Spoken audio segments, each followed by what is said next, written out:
روس افغان طالبان د ترهګر ډلې د فهرست نه د وستلو پریکړه کړې او د سره په روس کې کېدونکو انټرنیشنل اکونومکس کانفرنس کې طالبانو ته د ګډون بلنه هم ورکړې.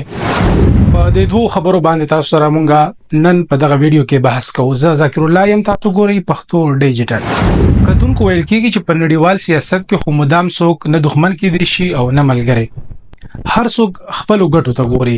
د نن ملګری سبا دښمن کې دی شي او د پرون دښمن د نن ملګری کې دی شي.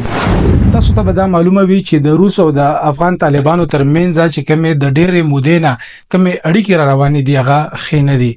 روس چې کله په افغانستان باندې حمله کړې و او دلته راغلي و، د روس پر ضد افغان طالبانو د جهاد اعلان کړی و او مجاهدین راپورته شوي وو په کوم کې چې د امریکای لاس هم و او غوښتلې چې روس په افغانستان کې پاتې نشي بلکې د غزې نه اوزي. نو د وجنې د طالبانو مرسته کوي. اوس د روس وزیر خارجه او سره وزارت انصاف د روس صدر ته ویلي دي چې طالبان دغه ترهګر ډلې د فهرست نه لري کړی شي او دوی د رسمیاتو باندې او پیژندل شي. د سره سره هغه دا هم ویلي دي چې کوم انټرنیشنل اکونومکس کانفرنس کې دونکو دی په روس کې د 15 جون نه تر 8 جون پورې پغې کې طالبانو ته بلنه ورکړل شوې ده چې هغه د هم راشي کین دینی خپل خبر دی کی او د معاشي ستونزو د حل لپاره دی خپل نظر یا خپل چې کوم د غوي دریز دی هغه دی وړاندې کی. د یو ډیولپمنٹ مخې ته راغلی دی. د نه علاوه د قطر وفد افغانستان ته راغلی و. غوي افغانستان کې طالبانو ته ویلو چې تاسو په دوه کې کم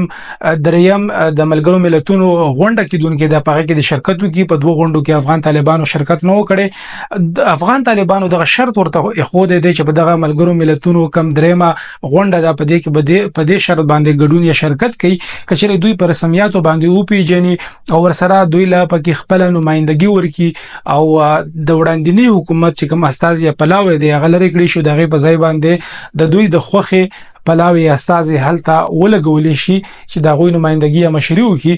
نو بیا دوی منی او التبا شرکت کوي او ورسره دوی کچره اومني چې ملګری ملتونه دا اومني چې افغان حکومت هم یو آزاد ریاست دی، یو آزاد هواد او ملک دی.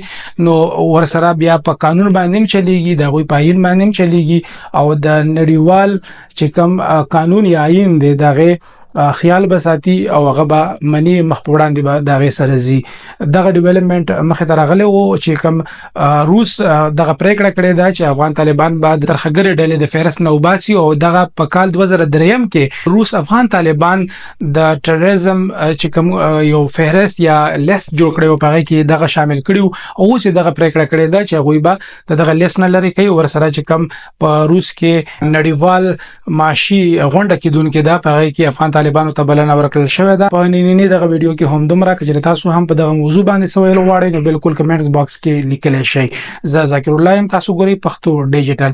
خپل ملګری ذاکر الله له اجازه ورکړئ چې چرته هم یې خاد اوسئ. د الله پامان.